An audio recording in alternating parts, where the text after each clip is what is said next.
ভাবতে অবাক লাগে যে এখন সবাই একটাই কথা বলছে, সহজে স্টুডেন্ট পাওয়া যায় না, গান শেখার স্টুডেন্ট। আবার এটাও ঠিক, আজকের কথা না, আমাদের গুরুরা যারা ছিলেন,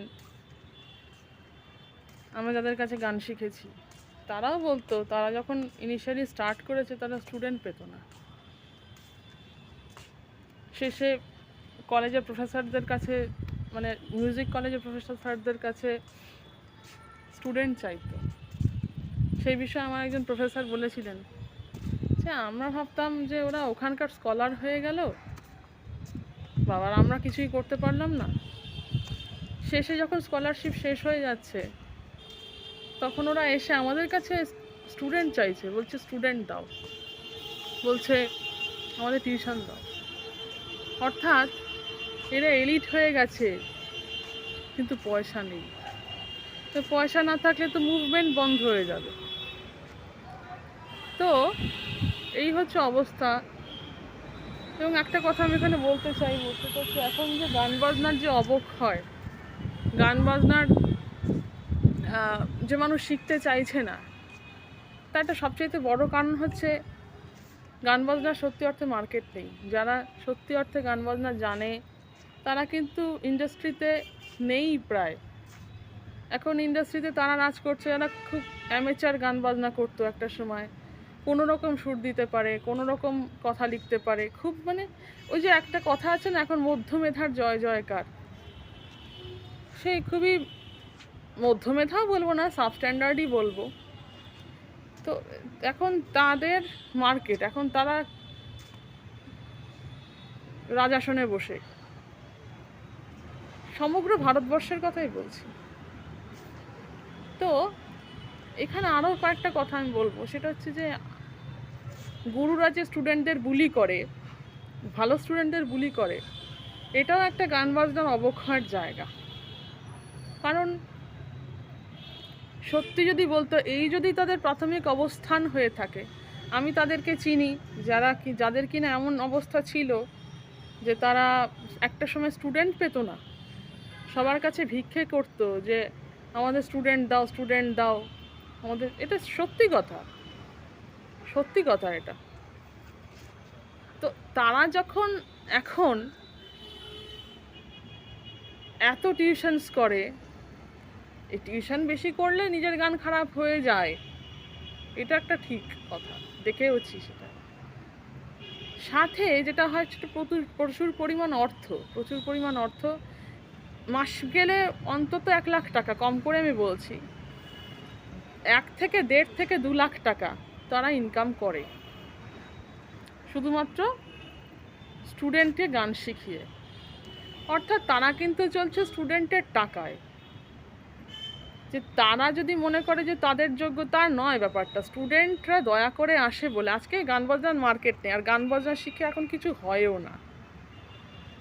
যে একজন মানুষ তার সমগ্র জীবনটা ইনভেস্ট করলো গান বাজনার পিছনে, দিনের শেষে দেখা গেল যে কিছুই হলো না। তো সত্যি একটা গান বাজনার জায়গায় কিছু হলো না। তো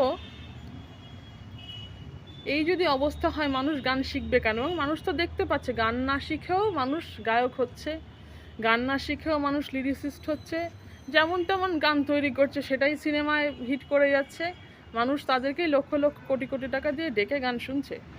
তো এইটাই যদি হয়, এটা কি স্ট্যান্ডার্ড সেট হচ্ছে? স্ট্যান্ডার্ডটা এটাই সেট হচ্ছে যে একজন অ্যামেচার সিঙ্গারও প্রফেশনাল সিঙ্গার হতে পারে, একজন অ্যামেচার লিরিসিস্ট, একজন অ্যামেচার কম্পোজারও প্রফেশনাল কম্পোজার হতে পারে মেইন স্ট্রিম সিনেমায়। শুধু সিনেমাই না, এরকম সব জায়গায়। তো বিশেষ করে সিনেমায় তো অবশ্যই, সিনেমাতেই রোজগারটা বেশি হয়, সিনেমার গানেই। তো এই যদি অবস্থা হয়, তার মধ্যে আবার এরা কি করে, এখন তো লাখপতি হয়ে গেছে ওরা স্টুডেন্টের টাকায়, স্টুডেন্টরা গান শেখে বলেই তারা লাখপতি, স্টুডেন্টের টাকায় চলে। হ্যাঁ, এককালে যারা স্টুডেন্ট পেতো না, একটা সময় যারা স্টুডেন্ট পেতো না, স্টুডেন্টের জন্য ভিক্ষে করতো, আজকে তারা প্রচুর স্টুডেন্ট পায় বলে তাদের অহংকার এতটাই যে সেই স্টুডেন্টদেরই তারা বুলি করে, স্টুডেন্টদেরকেই তারা ম্যানিপুলেট করে। ম্যাক্সিমাম আমি দেখেছি নানান ধরনের আজে বাজে কথা বলে, নানান ধরনের অ্যাবিউজিভ কথাবার্তা বলে। আমাদের নিজের ক্লাসেই দেখেছি, আমার সাথে তো দেখেইছি, আমার কথা তো আমি বলি, হ্যাঁ, বাকিদের কথাও বলছি। আরে ভাই, এখনকার দিনে গান বাজনার জগৎটা ভালো না, এখন কেউ গান বাজনা করে না সিরিয়াসলি। সেখানে তারা নিজের অর্থ, তুমি যা চাইছো তাই দিয়ে শিখছে তোমার কাছে, আর তুমি তার সাথে বেইমানি করছো, তুমি তাকে আজে বাজে কথা বলছো। তুমি যার টাকায় চলো, যার টাকায় তোমার এত প্রতিপত্তি, গাড়ি বাড়ি, হ্যাঁ, তুমি তার ওপরেই খবরদারি করছো, তুমি তার সাথেই দুর্ব্যবহার করছো। এই জন্যই কি এখন প্রচুর ছেলে মেয়ে ছেড়ে দিচ্ছে গান বাজনা, প্রচুর ছেলে, মানে তারা মনে করছে হোয়াটস দ্য ইউজ অফ গান শেখা, যে এত পয়সা আমি ইনভেস্ট করছি, আমার বাবা মা কষ্ট করে আমার গান শেখাচ্ছে, আমি কষ্ট করে রোজগার করে গান শিখছি, কি গুরুর কাছে অপমানিত হব বলে? না তো। আর গান বাজনা শিখে আমি কী বা পাবো? দিনের শেষে তো আমাকে ভাত করে খেতে হবে, দিনের শেষে আমাকে ভাত করে খেতে হবে। তো অনেকে বলে গান বাজনাটা করবে ভালোবাসা থেকে, হ্যাঁ, ভালোবাসা থেকে গান বাজনা করবে, কখনো চিন্তা করবে না এর থেকে তুমি কী পাবে। একজন গুরু কি চিন্তা করেন একজন স্টুডেন্টের থেকে সে কী পাবে? একজন গুরু কি চিন্তা, এগুলো ম্যানিপুলেটিভ কথাবার্তা, যে চিন্তা করো না যে কী পাবে গান বাজনার থেকে, তবে তুমি গান বাজনা করতে পারবে, এসব ফালতু কথা। এগুলো হচ্ছে ম্যানিপুলেটিভ কথাবার্তা। মানে কাজ করে যা, ফলের আশা করো না। তুমি কি ফলের আশা করো না? তুমি তো স্টুডেন্টের থেকে মোটা টাকা অ্যাডমিশন ফিস নাও, মাস গেলে একটা মোটা টাকা কেউ নেয়, কেউ মাঝামাঝি টাকা নেয়, হ্যাঁ, তুমি কি নাও না? তুমি তাহলে চলো কি দিয়ে? তো সেই স্টুডেন্টটা তো কষ্ট করে গান শিখেছে, সে কেন চাইবে না যে সে গান থেকে রোজগার করবে? এটা তো স্বাভাবিক ব্যাপার। হ্যাঁ, এই যে একটা মানুষ যাকে ভালোবাসে তাকেই বিয়ে করতে চায়, ঠিক সেরকমভাবেই মানুষ যেই প্রফেশনটাকে ভালোবাসে সেটাকেই, যেই কাজটাকে ভালোবাসে সেটাকেই প্রফেশন করতে চায়। এর মধ্যে কোনো ডাবল স্ট্যান্ডার্ড নেই, এর মধ্যে কোনো সিচুয়েশনশিপ নেই। তো কেউ যদি মনে করে থাকে যে আমি গান বাজনাই ভালোবাসি এবং গান বাজনা করে উপার্জন করব, এর থেকে পবিত্র কিছু হতে পারে না। এবং এর মধ্যে কাউকে গিল্ট ফিল করানোরও কিছু নেই, বাবা গান বাজনা নিয়ে অনেক কিছু ভেবে ফেলেছে, গান বাজনা আমরা এসব ভাবি, আমাদের গুরুরাও বলে আমরা এসব কখনো ভাবি না, আমরা গানটা ভালোবেসে করেছিলাম। তখন তোমার বাবা তোমার জন্য প্রোভাইডার ছিলেন, তার জন্য এই কথাটা তুমি বলতে পেরেছো। পরবর্তীকালে তুমি বলতে পেরেছো এই কথাটা? না এখন বলতে পারো? এখন বলতে পারো যে আমি এতগুলো স্টুডেন্টকে শেখাবো বিনা পয়সায়? তোমারই চলবে না হারি। তো এই গান বাজনার অবক্ষয়ের জন্য গুরুরাও দায়ী, কারণ তারা ভালো স্টুডেন্ট যাদের দিয়ে সম্ভাবনা আছে, হ্যাঁ, তাদেরকে তারা বুলি করে, তাদেরকে তারা ম্যানিপুলেট করে, ফলে কি তারা তাদের থেকে সরে যায়। এবার কি তাদেরও কি পকেটে টান পড়ে না? নিশ্চয়ই পড়ে। সেই স্টুডেন্টটা থাকলে, এতগুলো স্টুডেন্ট থাকলে যদি তার 2 লাখ টাকা ইনকাম হতো, স্টুডেন্ট কমে গেলে তার 1.5 লাখ টাকা ইনকাম হয়, তাহলে 50,000 টাকা তো ওখানেই গোল্লা। তো তবুও যে তাদের একটা ক্যাপিটাল আছে, সেই অহংকারে তারা একটা সময় যারা ভিক্ষা করতো স্টুডেন্টের জন্য, আজকে তারা সেই ক্যাপিটাল, যে সেই স্টুডেন্টের টাকার ক্যাপিটালে তারা স্টুডেন্টদের সাথেই বুলি করে। মানে যার শিল যার নোড়া তারই ভাঙে দাঁতের গোড়া। তো আজকে এই যে গান বাজনার অবক্ষয়, তার জন্য কিন্তু গুরুরাও দায়ী। এরাই এবার বলবে যার দরকার সে আসবে গান শিখতে, এরাই আবার বলবে আমি যোগ্য তাই এত স্টুডেন্ট আসে। তুমি তো আগেও যোগ্য ছিলে, তোমার তখনও যা শিক্ষা ছিল আজও সেই শিক্ষাই আছে, তুমি সেই শিক্ষাটাকেই তুমি ছড়িয়ে দিচ্ছ টাকার মাধ্যমে, টাকার বিনিময়ে। তো তখন তুমি স্টুডেন্ট পেতে না, হ্যাঁ, এখন তুমি স্টুডেন্ট পাও, তার জন্যই অহংকার তোমার, যে তুমি বলো আমার যোগ্যতা, আমার যোগ্যতা।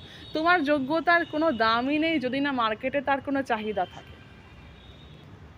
এইটুকু আমরা বুঝেছি এতদিনের অভিজ্ঞতায়, যে আমি যোগ্য হতেই পারি, আমি অনেক কিছুই হতে পারি, কিন্তু মার্কেটে যদি তার চাহিদা না থাকে, সেই যোগ্যতার তুমি কোনো মূল্য পাবে না তোমার জীবন নির্বাহ করবার জন্য। তোমার তো জীবন নির্বাহ করতে টাকা লাগবে, মেইন হচ্ছে টাকাটা তো লাগবে। তোমার থেকে অযোগ্য অনেক ব্যক্তি সে কিন্তু রোজগার করবে, কিন্তু তুমি যোগ্য হয়ে রোজগার করতে পারবে না, বিকজ অফ তোমার যে গানটা তুমি জানো সেটার কোনো মার্কেট নেই, বা সেটার মার্কেটে চাহিদা নেই, বা লোকজন শিখতে চাইছে না পয়সা খরচা করে। তখন তুমি কি করবে? তুমি যোগ্য হয়ে বাড়িতে না খেয়ে বসে থাকবে, এর বেশিও কিছু হবে না, এর কমও কিছু হবে না। তাই এই অহংকারটা আগে কমাতে হবে, যে মানুষের যেই অহংকার, যে এই তো আমার এখন এত স্টুডেন্ট, বা এই তো আমি এই করে ফেলেছি, সেই করে ফেলেছি। তুমি করতে পেরেছো বিকজ অফ পাবলিক, কারণ দিনের শেষে তো সবাই পাবলিকের টাকাতে চলে, সবাই সবাই আমরা পাবলিকের টাকাতে চলি, সেটা ট্যাক্স হিসেবেই হোক, সেটা ডাইরেক্ট ট্রানজাকশন হিসেবেই হোক, সবাই আমরা একে অপরের টাকা দিয়ে চলি। কাজে এখান থেকে অহংকারটা বন্ধ, আমার অনেক টাকা আছে, আমার টাকা কোনোটাই না, কারোরই টাকা নেই, সবটাই অন্যের টাকা। তো যখন দেখছি যে মানুষ একটা জিনিস শিখতে আসছে, সেটাকে সম্মান করা উচিত। তাকে বুলি করা, তাকে ছোট করার মধ্যে কোনো ভারতরত্ন পাওয়ার মতন কাজ নেই।